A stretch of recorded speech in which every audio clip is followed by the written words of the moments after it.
It's unmistakable, rising up like a castle from the rolling prairie, the gold leaf statue of the angel Moroni adorning its main spire. The new Mormon temple in Kansas City symbolizes a rare pattern at a time when many faiths see their numbers in North America shrinking. The church worldwide, about 6.5 million members of the church in the United States. And for members of the church, this is the house of the Lord. We were shown around by Elder William Walker, a top church official who oversees the operation of 137 temples worldwide, with 30 more on the way. How much did it cost to build this? A lot.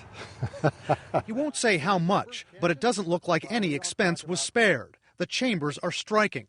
We saw ceiling rooms where weddings take place, an instruction room with a mural depicting Earth as Mormons believe just after creation, and the pristine celestial room, the most sacred space inside, for reflection and meditation, complete with crystal chandeliers. This is the biggest room you'll find in the temple. There's no large sanctuary. The purpose of the temple is not for a big meeting. We have other chapels and throughout the church and throughout the world, assembly halls and meeting halls. And when we come to the temple, this is more for private and individual communion. While we were given an extensive tour, the church denied our request to record it and instead provided these pictures.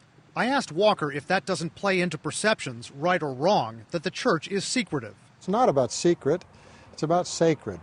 And we feel that it's a very sacred and a special place and therefore is reserved for those worship functions and those ordinances that take place in the temple. It's not about secret. Come on in, out of the way. But once the temple closes its doors to the public next month, not even all Mormons will be allowed in. Worshippers are supposed to wear white when they come in here on a normal basis. During these visits, we have to wear foot coverings so we don't mess up the carpets. Now, once this place is dedicated, you cannot come past this front desk, what's called the recommend desk, unless you have a recommendation from your local Mormon church leader.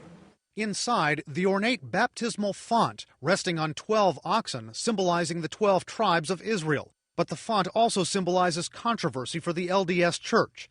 Here, they'll perform hundreds of posthumous baptisms, specifically for Mormons' ancestors who were not of the faith, an invitation to accept Mormonism as an avenue into heaven.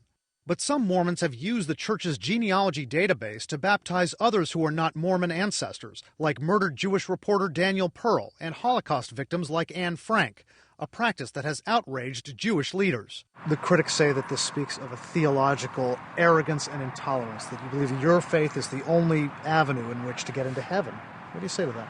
Well, I would say to that, Jesus didn't say this is just for people of a particular persuasion.